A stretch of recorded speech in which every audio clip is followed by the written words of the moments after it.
Hello दोस्तों। आज के दिन 28 मई मेंस्ट्रुअल हाइजीन डे के रूप में सेलिब्रेट किया जाता है।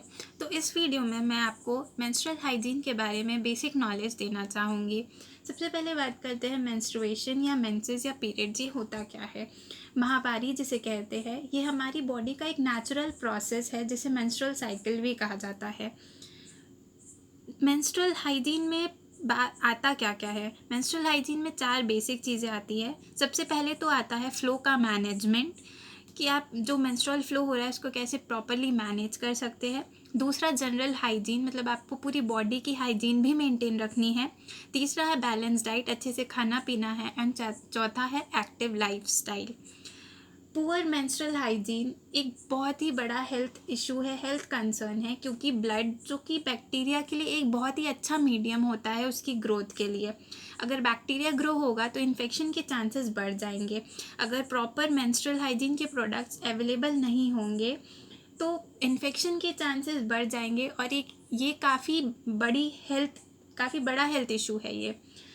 तो सेफ और डिग्निफाइड मेंस्ट्रुएशन जो है ये हर लड़की का एक मौलिक अधिकार है। ये फंडामेंटल नीड होती है कि हमें एक सेफ और डिग्निफाइड मेंस्ट्रुएशन प्रोसेस के थ्रू जा सके। लेकिन बहुत सी लड़कियां ऐसी होती है जो अपने मेंसेस को अच्छे से मैनेज नहीं कर पाती है, उनमें स्ट्रेस होता है और बहुत सी ऐसी बैरियर्स होते हैं। अब इनमें बैरियर्स में क्या क्या आ सकते हैं?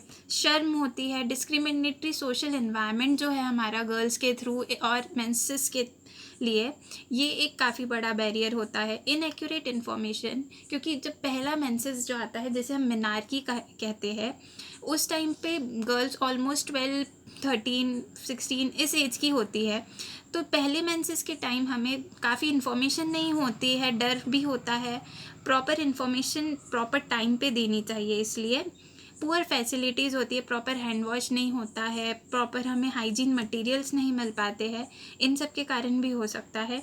मिथ्स एंड टैबूज, बहुत सी ऐसी पुरानी सोच है, डर है इस चीज़ से रिलेटेड, जो एक काफ़ी बड़े बैरियर। लेकिन आज के जो पीरियड प्रोडक्ट्स आते हैं, बहुत से ऐसे पीरियड प्रोडक्ट्स आते हैं जो इन्वायरमेंट फ्रेंडली होते हैं, लीक सेफ होते हैं, कॉस्ट इफ़ेक्टिव भी होते हैं, और बहुत सी पुरानी सोच को, लीक को, इन सब को सोच के बनाए हुए होते हैं। तो मेंस्ट्रुअल हाइजीन मटेरियल्स की बात करें तो ये ऐसे मटेरियल होते हैं जो आपके मेंस्ट्रुअल फ्लो को एब्जॉर्ब करने के लिए या कैच करने के लिए बने होते हैं। इनमें आपके पास बहुत सारे डिफरेंट ऑप्शंस अवेलेबल होते हैं, जैसे कि मेंस्ट्रुअल क्लॉथ होता है, रीयूजेबल पैड्स होते हैं, डिस्पोजेबल सैनिटरी पैड्स होते हैं, टैम्पॉन्स होते हैं और मेंस्ट्रुअल कप होता है। सबसे पहले इनके बारे में जानकारी देना चाहूँगी मैं आपको। मेंस्ट्रुअल क्लॉथ की बात करें तो ये एक फैब्रिक का रीयूजेबल पीस होता है। आप पुरानी मलमल की साड़ी से भी इसे स्क्वायर काट के बना सकते हैं। इसे आप ज़्यादा से ज़्यादा 1 साल तक के लिए यूज़ कर सकते हैं। उसके बाद ये रिकमेंडेड होता है कि आप इसे डिस्पोज ऑफ करें और दूसरा कपड़ा यूज़ करें। सबसे ज़्यादा इसके सेफ़ यूज़ के लिए ज़रूरी है कि आप इसका प्रॉपर वॉशिंग करना होगा और अच्छे से सनलाइट में ड्राई करना होगा।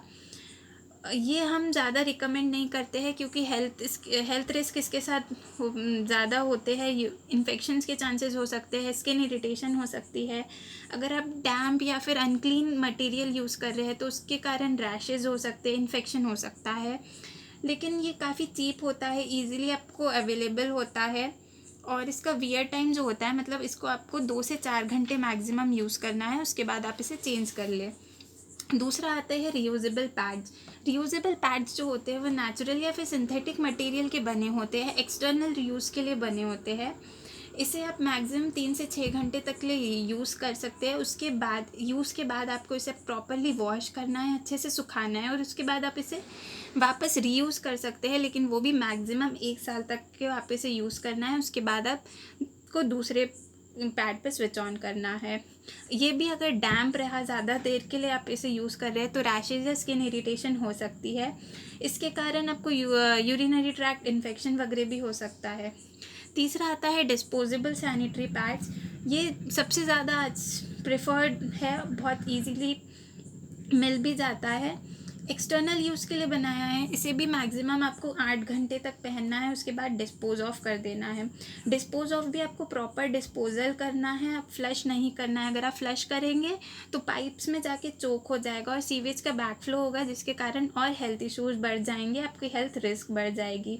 अगर आपने इसे ज़्यादा देर के लिए में यूज़ किया तो जैसा कि मैंने कहा था, ब्लड एक बहुत ही अच्छा मीडियम होता है बैक्टीरिया की ग्रोथ के लिए, तो बैक्टीरिया की ग्रोथ हो सकती है, जिसके कारण आपको रिप्रोडक्टिव ट्रैक्ट इन्फेक्शंस हो सकते हैं। इसलिए अगर इसे आपको मैक्सिमम 8 घंटे तक पहनना है, उसके बाद आप इसे चेंज कर लीजिए और प्रॉपर डिस्पोज ऑफ कर दीजिए।